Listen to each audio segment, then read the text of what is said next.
Welcome to our comprehensive guide on the MSCA Postdoctoral Fellowship 2024, using the NTNU Annotated template.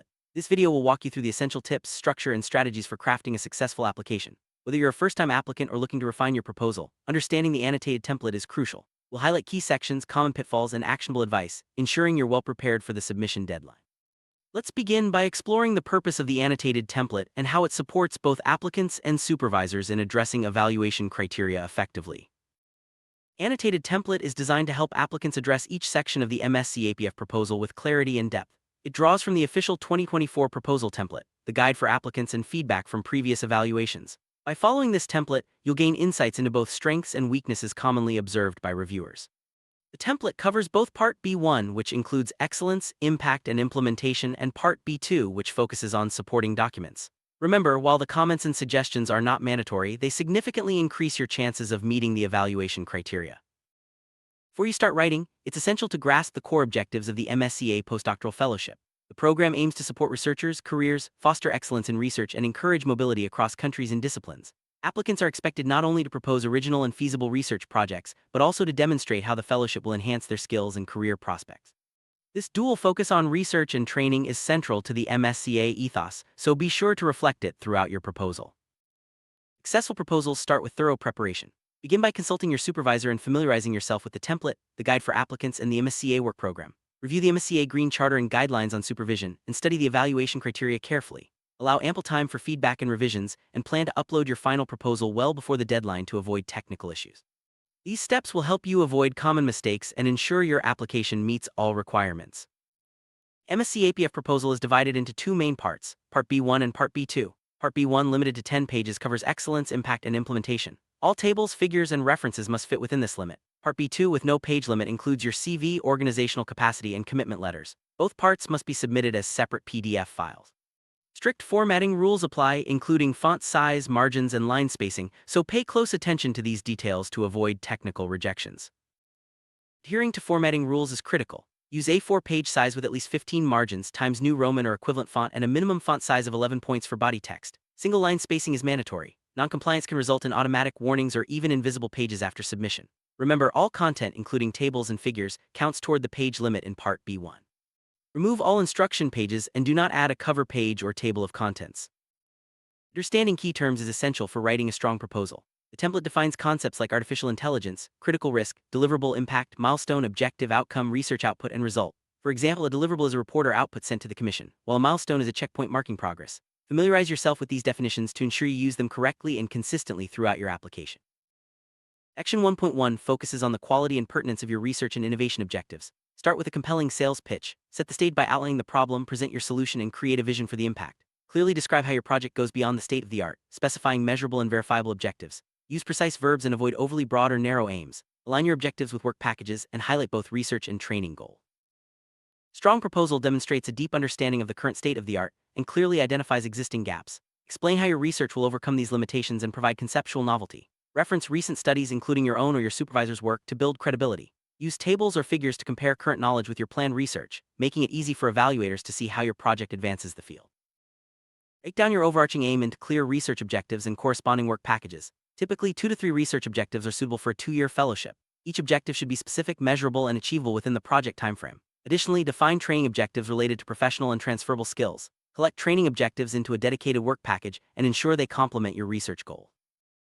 Section 1.2 requires a detailed explanation of your methodology. Present an overview of your work plan using visual tools like PERT diagrams to show the interplay between work packages. Each work package should have a clear heading, manageable tasks, and a logical flow. Justify your choice of methods, describe data collection and analysis, and address potential risks with mitigation strategies. Ensure coherence between objectives and work packages for a convincing narrative. Highlight how your project integrates expertise and methods from different disciplines. Explain why an interdisciplinary approach is necessary to achieve your objectives. If your project does not require interdisciplinarity, provide a clear justification. Emphasize two-way knowledge transfer between you and your supervisor, and if applicable, between sectors or institutions. Interdisciplinary projects are often viewed as more ambitious and innovative by evaluators. Addressing gender and diversity aspects is now mandatory in Horizon Europe projects. Explain how these dimensions are relevant to your research content and how you will integrate them into your methodology. For example, consider whether your findings will affect men and women differently or if your experimental design includes both sexes. If not relevant, provide a strong justification. This section is about research content, not team composition. Open science is a core expectation in Horizon Europe. Describe how you will implement open science practices, such as open access publishing, responsible data management, and early sharing of research outputs. Explain how these practices are tailored to your project and how they will enhance the quality and impact of your research. If you believe open science is not appropriate, provide a clear justification, but note this may lower your score. Explain your strategy for managing research data and outputs according to the FAIR principles: findable, accessible, interoperable, and reusable. Specify what data you will generate, how you will share it, and under what terms. Identify suitable repositories and describe metadata standards. Assign appropriate licenses to maximize openness while protecting sensitive data. Mention NTNU support services in your plan to deliver a data management plan by month 6. Action 1.3 focuses on the quality of supervision and training. Describe your supervisor's qualifications, international collaborations, and experience in mentoring researchers. Highlight how their expertise aligns with your project and how you will interact regularly. Outline planned training activities covering both scientific and transferable skills. Mention opportunities for networking, leadership, and communication, and explain how these will support your career development. Successful fellowship involves mutual knowledge exchange. Describe what new skills and knowledge you will gain from your host institution and supervisor, and how these align with your objectives. Equally, explain what expertise you bring to the host and how it will benefit their research environment. Use tables to summarize the two-way transfer and include any additional knowledge gained from secondments or placement. Action 1.4 is your opportunity to showcase your professional experience and competencies. Present a mini CV highlighting your research achievements, publications, awards, international collaborations, and leadership roles. Emphasize how your background makes you uniquely qualified to execute the proposed project. Link your experience directly to the project's objectives, and mention any transferable skills that will support smooth project execution. Action 2.1 addresses how the fellowship will enhance your career and employability. Clearly state your career aims for the next 5-10 years, whether in academia or beyond. Describe how the fellowship will help you acquire new research and transferable skills, expand your network, and address any skill gaps. Highlight specific training, courses, and development opportunities at NTNU, and explain how these will support your long-term ambition. Action 2.2 requires a clear plan for disseminating and exploiting your project results. Start by summarizing the main expected outcomes. Describe how these results will be used, whether through open access, further research, commercialization, or policy influence. Outline your dissemination strategy, specifying target journals, conferences, and other channels. Include key performance indicators to measure the impact of your dissemination activity. If your project generates intellectual property, describe your strategy for protection and exploitation. This may include patents, copyrights, or trademarks. Mention NTNU's Technology Transfer Office and how they can support your exploitation plan. If IPR is not relevant, explain why. Also, discuss how open publishing will enhance the scientific, social, or economic impact of your work. Develop a comprehensive communication and public outreach strategy. Define your target groups, such as policymakers, school children, or the general public. Specify the main messages and the tools you'll use, from social media to public events. Plan both one-way and two-way communication activities and include co-creation or stakeholder engagement where relevant. Make sure to schedule key communication events in your Gantt chart. Section 2.3 asks you to narrate the broader impact of your project. List your expected results and describe their benefits for science, the economy, and society, both short and long-term. Be specific about target groups and quantify impacts where possible. If your project is basic research with limited immediate societal or economic impact, explain why, but always detail the scientific significance. Section 3.1 focuses on the feasibility of your project. Present a clear overview of your work plan, including deliverables and milestones. Describe the timing and structure of work packages, ensuring alignment with your objectives. Use a Gantt chart to visualize the workflow and explain how you will monitor progress and manage risks. Justify the allocation of resources and highlight any in-kind contributions from NTNU.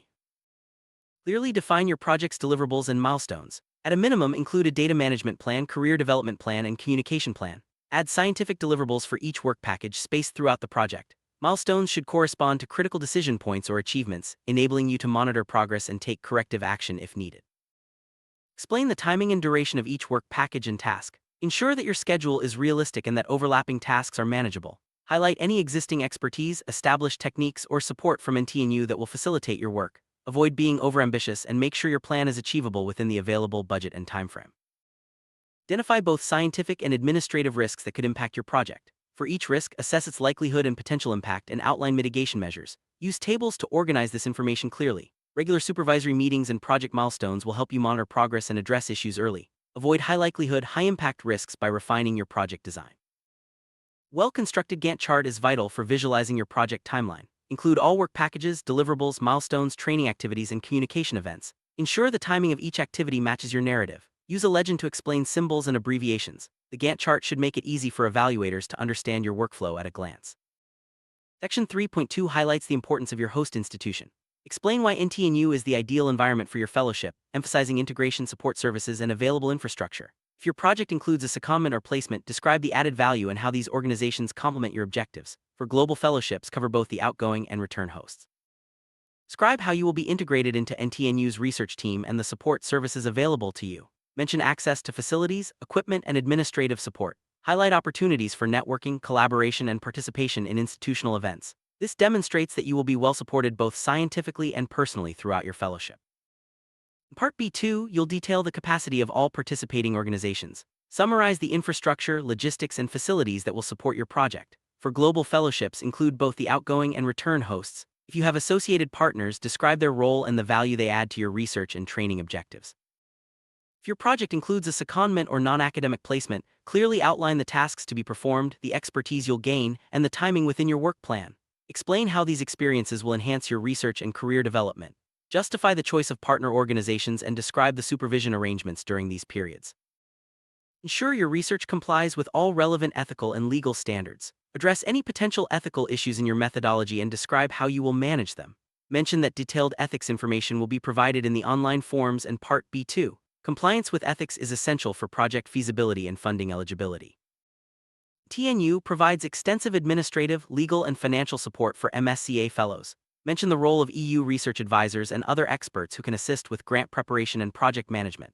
This support ensures you can focus on your research and training, knowing that administrative challenges will be handled efficiently. Regular monitoring is key to project success. Describe your plan for supervisory meetings, progress reviews, and milestone checks. Explain how you will identify and address delays or issues early. Flexibility and proactive management will help you stay on track and achieve your objectives within the project timeframe. As you finalize your proposal, double-check that all sections are complete, coherent, and aligned with the evaluation criteria. Ensure formatting rules are followed and all required documents are included. Seek feedback from your supervisor and peers and revise your draft accordingly. Upload both Part B1 and B2 as separate PDFs and submit well before the deadline to avoid last-minute issues. Avoid common mistakes such as vague objectives, lack of methodological detail, ignoring open science practices, or failing to address gender and diversity. Ensure your work plan is realistic and your Gantt chart matches your narrative. Don't overlook the importance of dissemination, exploitation, and communication strategies. Address all evaluation criteria thoroughly for the best chance of success. Take full advantage of NTNU's resources, including training courses, data management support, and outreach opportunities. Mention these in your proposal to demonstrate your proactive approach to skill development and open science. Engaging with institutional resources strengthens your application and shows your commitment to professional growth. Plan your submission timeline carefully. Allow time for multiple drafts, feedback, and revisions. Ensure both Part B1 and B2 are ready in PDF format with embedded fonts. Upload your proposal to the portal at least 24 hours before the deadline to avoid technical slowdowns. Early submission gives you the flexibility to make last-minute improvements if needed. National Contact Points (NCPs) are available across Europe to provide personalized support in your native language. They can help you understand funding opportunities, prepare your application, and navigate the submission process. Consult the NCP page for details specific to your country and make use of their expertise to strengthen your proposal. Treat your proposal as a living document. Incorporate feedback from supervisors, peers, and advisors at every stage. Stay updated with the latest MSCA guidelines and adapt your application as needed. Continuous improvement ensures your proposal remains competitive and aligned with evolving expectations. Before submitting, run through a final checklist. Are all sections complete? Is formatting correct? Are all required documents included? Have you addressed all evaluation criteria? Is your Gantt chart accurate? Have you received feedback? Early and thorough checking can make the difference between success and rejection. NTNU EU support team wishes you the best of luck with your application. Remember, the annotated template is designed to support you at every step. Don't hesitate to reach out to your supervisor, EU advisor, or NCP for clarification or assistance. With careful preparation and attention to detail, you can maximize your chances of securing an MSCA postdoctoral fellowship. Summary: the MSCA-PF annotated template is a powerful tool for structuring a competitive proposal. Focus on clarity, coherence, and alignment with the evaluation criteria. Leverage all available resources, seek feedback, and refine your application continuously. Stay organized, submit early, and approach the process with confidence. Your journey to a successful MSCA postdoctoral fellowship starts here. Thank you for watching this detailed guide on the MSCA-PF 2024 annotated template. We hope these insights and practical tips will help you craft a strong, competitive proposal. Remember, preparation and attention to detail are key. Good luck with your application, and may your research journey be both successful and rewarding.